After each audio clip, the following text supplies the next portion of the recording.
3, 2, 1.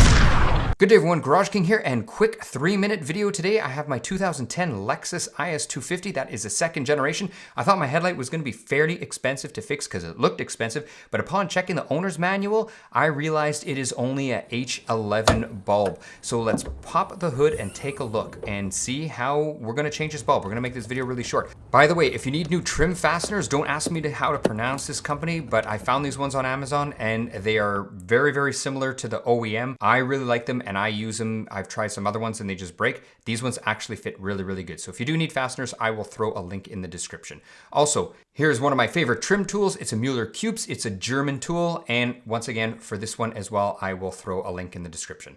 So once you're done taking off all these fasteners, then you're just going to take off the front part right here, or I guess top part, and that is going to expose right here. Now we need a 10mm socket, and then it's just one simple bolt. And then you're gonna have to carefully wiggle out the washer fluid reservoir fill neck, if I can say that. And it does just come out nice and easy just like that. Now, if we take a pan around, you can see there is a cover and there is a clip right there. We're going to push that forward. That gets pushed towards the front of the car and that will release the cover on the light.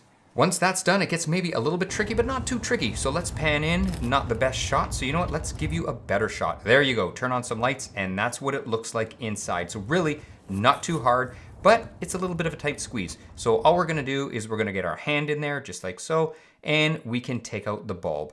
Not too hard at all. Now, caution, when you're taking out a new bulb, please do not touch the glass with your fingers. The oil on your fingertips can cause your new bulb to burn out prematurely, and you definitely don't want to do that.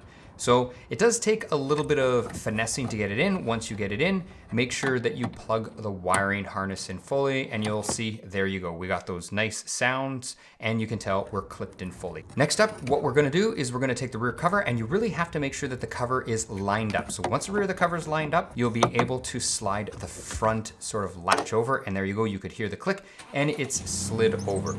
Then before you put the top part on, make sure you just check to make sure that your light actually turns on. And here you can see we got no issues. The light turns on, so job well done. And now it's just a matter of working in reverse. So what we're gonna do is we're gonna fish down the washer fluid reservoir fill neck, and we just wanna make sure that it's lined up right. I'll show you another shot in a minute, but basically take your time and make sure that it is lined up, because if it's not lined up, you're gonna have washer fluid all over the ground when you go to fill it up. And here, if we pan in right here, let's just take a moment there, and you can see it is lined up. So just take your time and you'll see you will be able to wiggle it in.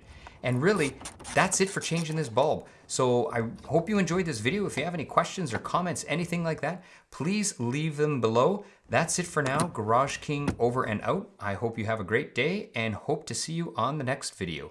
Thanks everyone.